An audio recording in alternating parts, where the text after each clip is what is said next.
Suspense.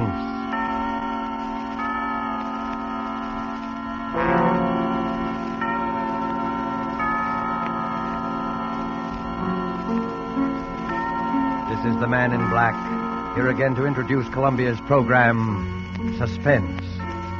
With us in Hollywood tonight as star is Mr. Otto Kruger, whose career on the screen and on the stage has afforded him a precisely equal number of appearances as a character on the right and on the wrong side of the law. Whether the man Mr. Kruger portrays tonight is devil or saint, we shall leave for you to judge when the play is over. It is called After Dinner Story. The author is Cornell Woolrich, the radio adapter Robert L. Richards. And so, with the performance of Otto Kruger as Mr. Hardecker, who told this extraordinary after-dinner story, we again hope to keep you in suspense.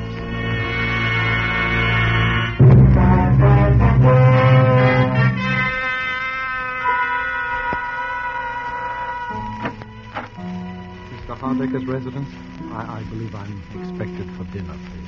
Your name, sir? Kenshaw is my name. Very good, sir. Mr. Hardecker?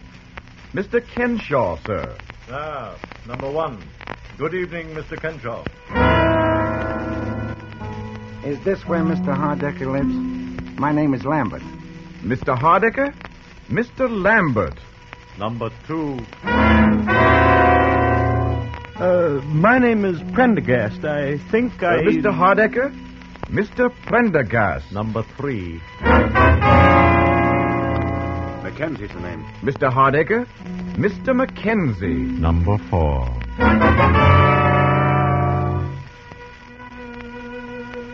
One, two, three, four. So you're all here, gentlemen? Yes. Then suppose we go into dinner, and after dinner I shall tell you why you are here, what I have in mind. In fact, I shall tell you in the form of a story, a sort of after-dinner story.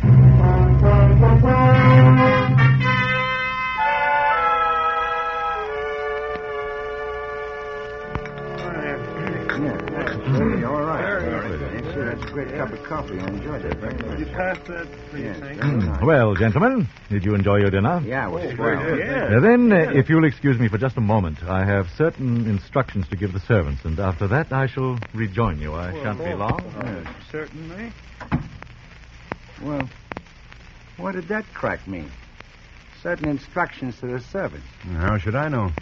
I don't like the looks of the whole thing. Why all the mystery? Well, I suggest that you have patience, Mr. Prendergast. Mr. Hardecker clearly intends to tell us in his own good time. Yeah. And another thing. I don't eat in those fancy Park Avenue joints as a rule myself, but I've seen them in the movies. They always pass the food around to everybody.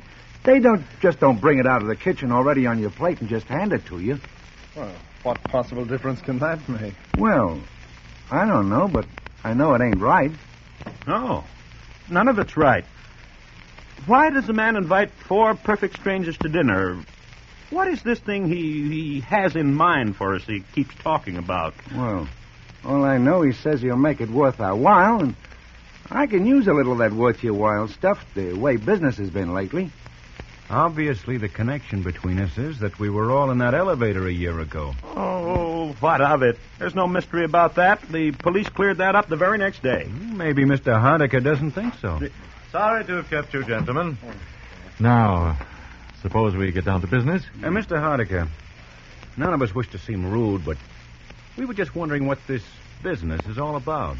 You had come to the obvious conclusion, of course, that it has to do with my son. Well, yeah. I don't see why we're all sorry, naturally, but that's all over and done with. Yes, And almost. But there are one or two little details that I thought you gentlemen might help me to clarify. Sure. Oh, well. Fine. Well, then, if you don't mind, I know you must remember most of it, but it's almost a year ago.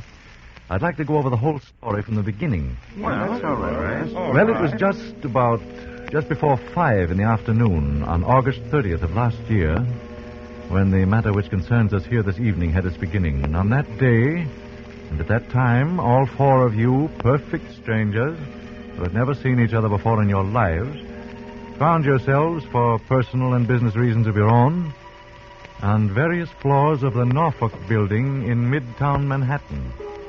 waiting for the express elevator to take you to the lobby.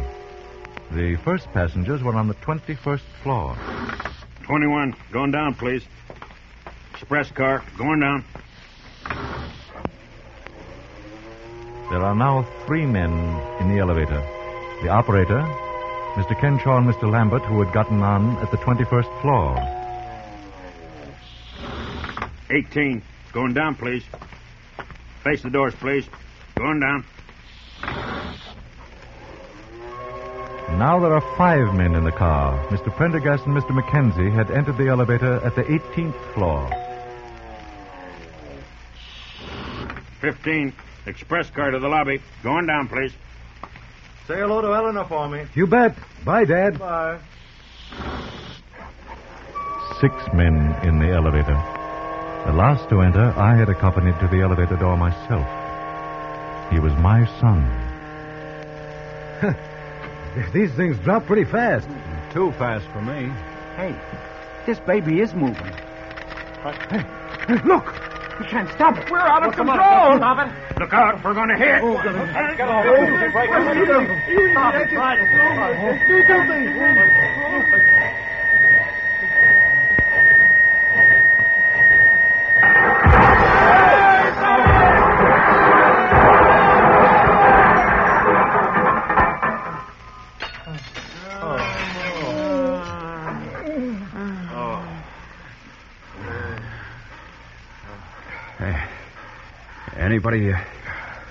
Anybody got a match? I think my leg's broken. Get me out of here. I got a wife and kids. Somebody get me out of here. Get me out of here. Shut up a minute, can't you? It's dark. You're not the only one with a wife and kids. Has anybody got a match? We've got to get this door open. Yeah. I don't have it. We're liable to suffocate in here. These things are practically airtight. Yeah. Where's the operator? Operator, he's over here. I can feel the braid on his coat against my hand. Oh. Hey, what about it, Bud? You've got a match so I can see what I'm doing here? Hey, operator. He's dead. Dead? Why doesn't somebody come? What's the matter with him? Why don't they come? Pipe down, will you? Pipe down. There. There, I got it. Now we'll get a little air anyway. Oh, there's a light up there somewhere. Yeah. I can hear voices. Yeah, you hear them? Help! Help! Say, there's no use yelling your head off. They know we're down here. Yeah. I wish my leg didn't hurt so bad. Oh, let's see. Try wrapping your shirt around it tight. May stop some of the pain. Thanks. Yeah, easy. Now what? Nothing. Just sit and wait. That's all. Why don't they hurry? What are they waiting for? Why don't they Take hurry? it easy. Take it easy. You could be worse off. Worse off? Yeah. Like this poor guy, the operator. He's dead.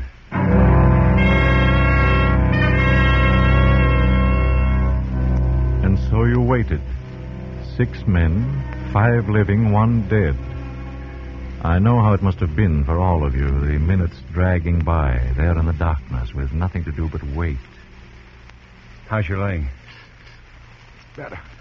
How long do you suppose we've been down here? Well, it's hard to tell. Maybe they think we're all dead. Maybe they're just taking their time. Don't worry. They heard you hollering all But right. Gee, the poor guy. I wonder if he had any kids. The operator? Yeah. I often wondered sometimes what would happen if one of these things ever slept. Well, now you know. I'll never ride in one again. So he's going to walk up 68 stories to the Rainbow Room. I don't go to the Rainbow Room. Well, I'm certainly glad my father didn't get on this car with me. He was going to, but he changed his mind. Wish I'd changed my mind. You know, if I hadn't gone back to make a phone call, I'd have been on another car. What's the use of wishing? It's happened, and here we are. Yeah, listen, there they are up there. They're going to get us out. Yeah. Hello! Hello up there! Yeah, we're coming to you. Take it easy. Hurry, can't you? Hurry! Hurry! We'll hurry. Anybody hurry? Yeah, one guy's dead. Oh. We'll be through to you in a minute. Okay, Ronnie, let her down now.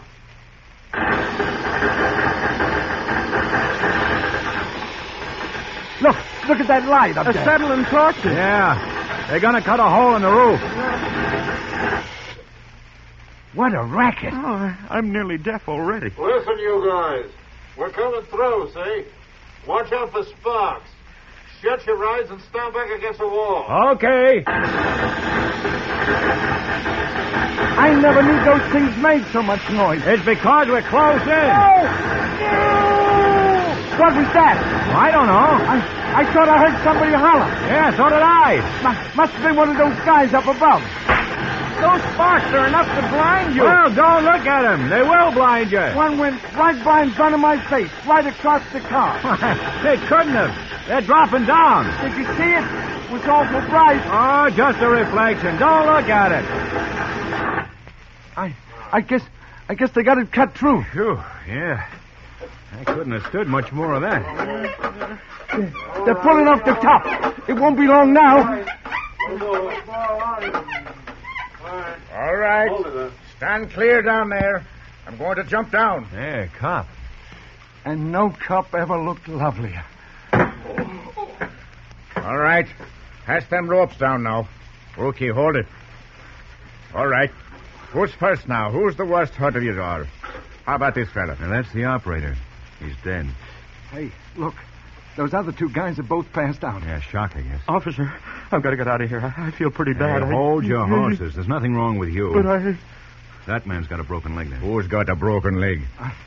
I have, I think. All right. Can you sit in this rope sling here? I'll try. Now, hang on with both your hands. I'll be all right. Okay. Pull him up. Well, so long, fellas. Take care of that leg. Thanks. Yeah, thanks.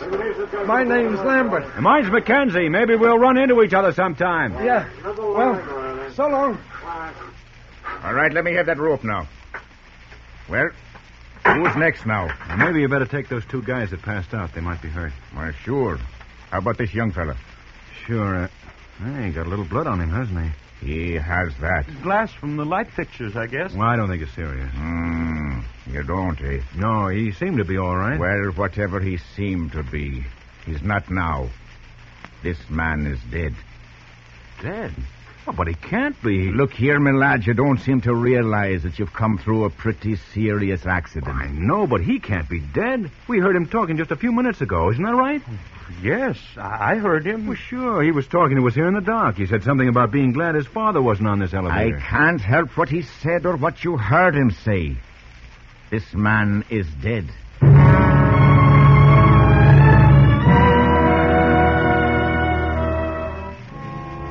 My son, who had survived the original accident without apparent injury, was dead. You gentlemen were more fortunate. You lived. 5 days later, you four met again. It was at police headquarters. About 2:30 on a Friday afternoon. The last to arrive was Mr. Lambert. In here, Mr. Lambert. Thanks. Hello there. Hi, fella. Hey, how's the leg? Pretty good. Mr. Lambert, That's right. I'm Chief Inspector McMahon. How'd do? You'll just take a seat there. Yes, sir. Well, we all here now? Mr. Kenshaw, Mr. Prendergast, Mr. Yes? McKenzie, That's Mr. me. Lambert. Yes, sir. Well, now, as I told each of you over the phone, I won't keep you very long. I just wanted to ask a few routine questions about that business of the elevator the other day. Well, what's the matter? Something phony about it? Not for our money. It's an open and shut case. Suicide. Suicide? Yeah. You mean the operator wanted to bump himself off so he could... No. Not the operator. He died of a fractured skull. It's young Hardiker we're interested in. His father's been raising a row, so we said we'd investigate, but... I still don't get it. Wesley Hardiker was killed by a .32 caliber bullet through the heart. What? You couldn't have happened. You mean he killed himself right in that car with all of us? What else? The- He wasn't shot when he walked in, and he was dead when we brought him out. Unless one of you killed him. Oh, no. Well, no. Any of you know him? No. Well, then there you are. Even the father had to admit that as far as he knew, his son had never seen any of you before in his life. But it don't make sense. What don't make sense? Well, I mean, a guy shooting himself in an elevator with 4 other people that nobody didn't even know it. Did any of you hear the shot? Well, not before they started the blowtorches. I can swear to that. You couldn't have heard one anyway. Yeah, you see. Hey, wait a minute. Did you hear something? No. But Mackenzie, remember I said when I was laying on the floor of the elevator, that I thought I saw a spark from one of those blowtorches that went across the car instead of falling down? That's right. Anybody else see it? The blowtorches were absolutely blinding. You couldn't see a... How about you, Mr. Kenshaw? I'm afraid that I fainted or something silly like that. I'm not a very strong person. Well, it was probably the gunshot, all right. Nothing very mysterious about it. The gun belonged to young Hardiker, licensed in his name, and had only his own fingerprints on it. Well, maybe I shouldn't ask, but why did he do it? The official verdict is suicide while of unsound mind. He seemed all right. He talked to us perfectly sensibly just before it happened. Just goes to show. You never can tell, can you? Oh, he'd always been nervous and highly strung. We got that out of his father. The strain of being down in that black pit was just too much for him, that's all. Oh, what a terrible thing. To break down just as we were about to be rescued. Yeah, it was too bad. Boys seem to have everything to live for, too. But we find that sort of thing all the time. The noise, I suppose. I've read of cases of nervous breakdown caused by noise. Yeah, that's it. Well, I guess I don't need to keep you gentlemen any longer. Well, I'm certainly glad there were no complications. Oh, don't worry. If one of you had anything to do with it, you'd be back in the cell right now.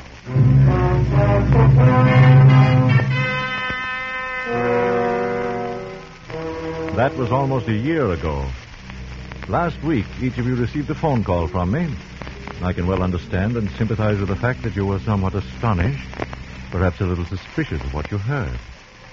I don't doubt that most of you debated at some length in your minds the advisability of accepting my invitation at all.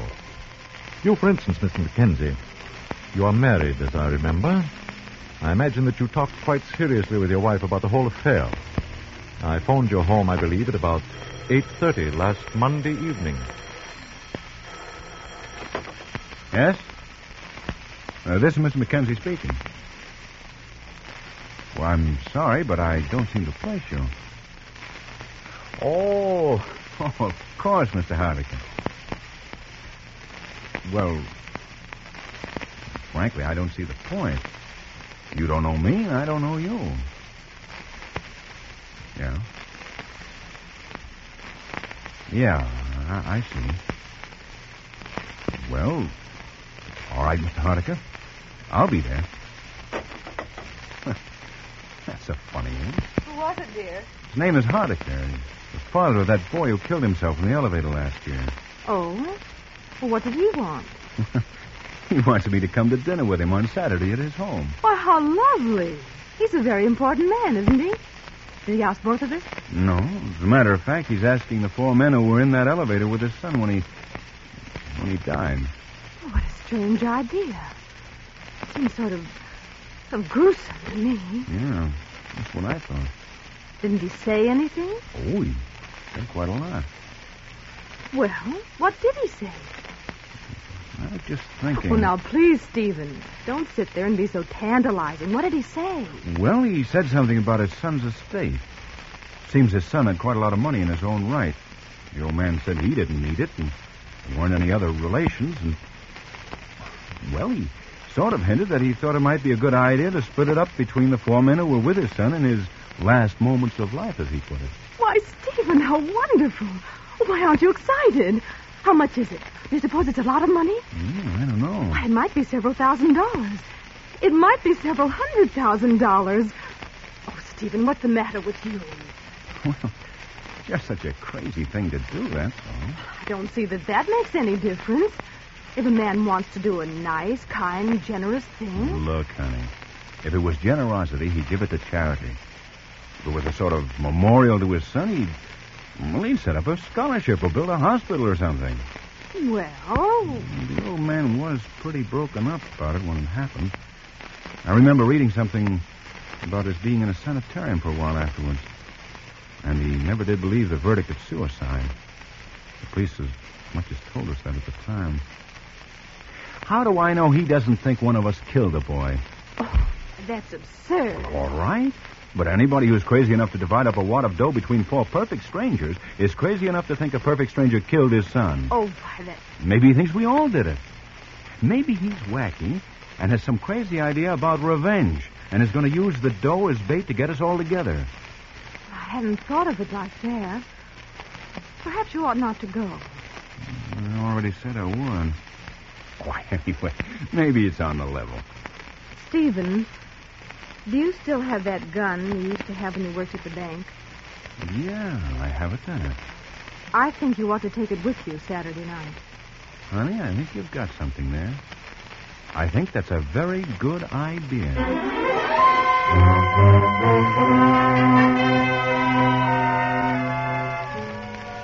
And so, gentlemen, I'm quite gratified that you all saw fit to accept my rather unique invitation, and that we are all here together this evening. By the way, Mr. Mackenzie, I'm afraid I must ask you to give me that gun that you brought along.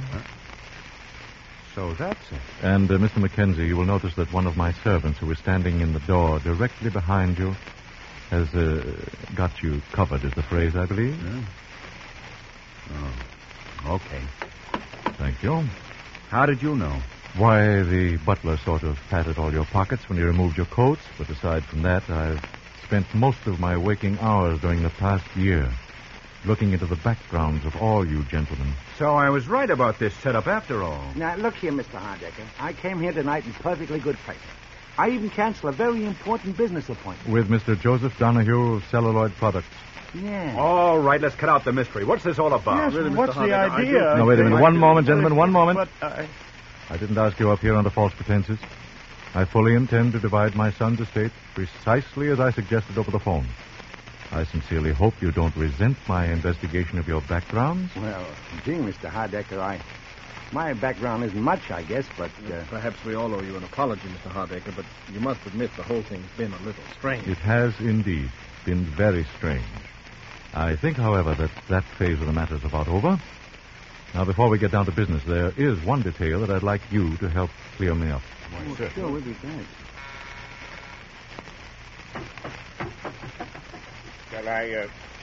Shall I bring it in now, sir? If you please. Is it well mixed? Yes, sir. In the center of the table. Thank you, Johnson. Now, please see that we are not disturbed on any account whatsoever. Yes, sir. Say, that looks good. What is it? Oh, it's got quite a number of things in it. White of egg, mustard, milk. It sounds like an antidote for poison. It is an antidote for poison. A what? Gentlemen, there is a murderer in this room. One of you killed my son and hasn't paid for it yet. Oh, don't be a fool. The coroner's verdict was suicide. This The police... is not a discussion, Mr. Mackenzie. This is an execution. I'm getting out of here. There is a man with a gun outside each door. You'll find them very unreceptive to that idea, Mr. Prendergast. Sit down. He's got us. Well, The only thing we can do is try to talk a little sense into I'm it. not open to arguments, Mr. Mackenzie. One of you killed my son. I know who that man is. It's taken me a year to find out, but I now know. The food that man ate tonight was poison. Yeah, no, but In Poison? 10 minutes, he'll drop dead. You can't take the law into your own hands that way. Unfortunately, the law demands a very specific type of evidence. The police, whom I consulted repeatedly, do not believe it possible to get a conviction on the evidence I have. And therefore, the conviction must come tonight. well, you wouldn't dare. You couldn't kill a man in cold blood that way. There is an alternative, Mr. Prendergast. It is there in the center of the table. The antidote. Oh. The murderer may either confess his crime by drinking the contents of that bowl, or he may keep silent and go to his death here tonight, privately executed for what cannot be publicly proved. But they could send you to the chair for that. I am quite aware of that contingency, Mr. Crenshaw, and quite willing to accept the consequences. But the murderer will have gone to his death before me. But how do we know you poisoned the right... The murderer knows, Mr. Prendergast. The rest need have no fear. Hey, I think the guy's crazy. Maybe he poisoned all of us. Look, Mr. Hardiker, this whole thing is insane. Nobody killed your son. As to that, we shall shortly see, Mr. Mackenzie. The man who killed my son has approximately 7 minutes to live. 7 minutes. It's me. I know it's me he's poisoned. My whole insides are on fire. It's me he's Don't poisoned. fall for it unless you're sure. Whole thing may be a gag. I assure you, nothing has ever been more serious, Mr. Mackenzie. I don't feel so good myself. Neither do I. Probably just indigestion. After dinner story like this is enough to give indigestion to a horse. No kidding. Hey, supposing this guy's a maniac. Suppose he just made it all up in his own head and poisons all of us. Listen, Mr. Hardiker. Let me just tell you this. If I come out of this alive, I'm going to beat your brains out of it. It's the last thing I do. I can't stand it. Mr. Hardiker, I didn't do it. I swear I didn't. I didn't do it. Shut up. 5 more minutes. Hey, I feel awful. Maybe we all ought to take some of that stuff, just in case. Yeah, that's it. We'll all take it. Yeah? Who'll take it first? Unfortunately, gentlemen, there's only enough antidote for one. Even if you're right, Hardiker, this is no way to do. This is my way. You're crazy, I tell you, crazy. Perhaps. Have you a son? Kenshaw.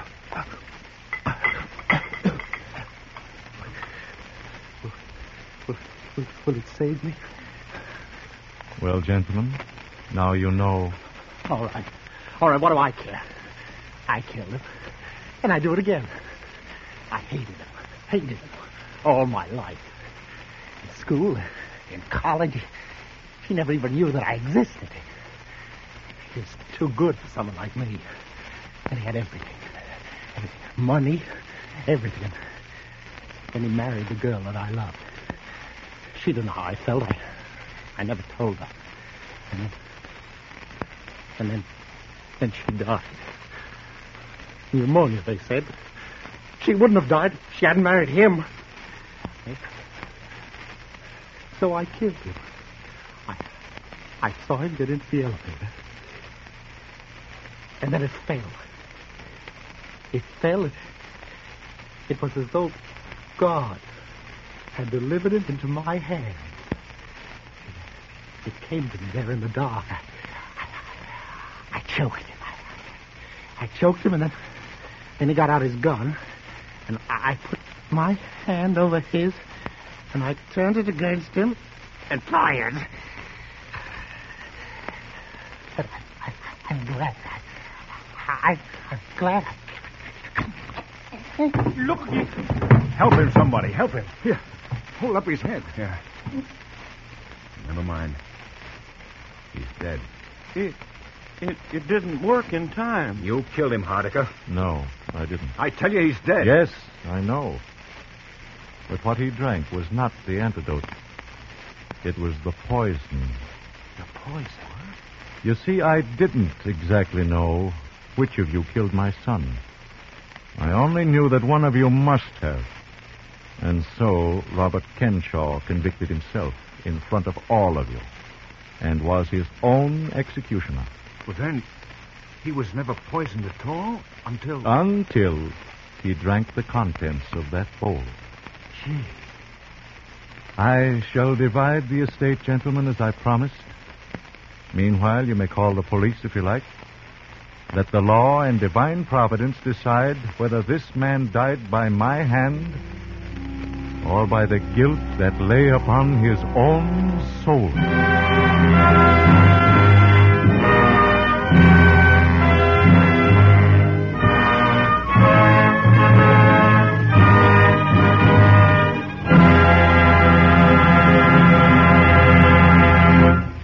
And so closes After Dinner Story by Cornell Woolrich, starring Otto Kruger. Tonight's tale of Suspense. This is the Man in Black, who conveys to you Columbia's invitation to spend this half hour in suspense with us again next week, same time, when our star will be Gene Lockhart in the suspense play called Statement of Employee Henry Wilson.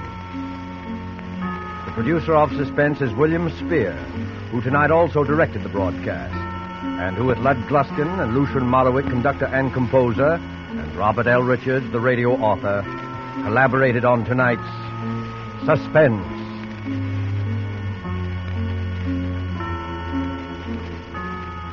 Make a note on your calendar that beginning December 2nd, Suspense will come to you on Thursday evenings at 8 p.m. Eastern War Time, 7 p.m. Central War Time, and 6 p.m. Mountain War Time. Remember, Suspense will be heard on Thursday nights beginning December 2nd. This is the Columbia Broadcasting System.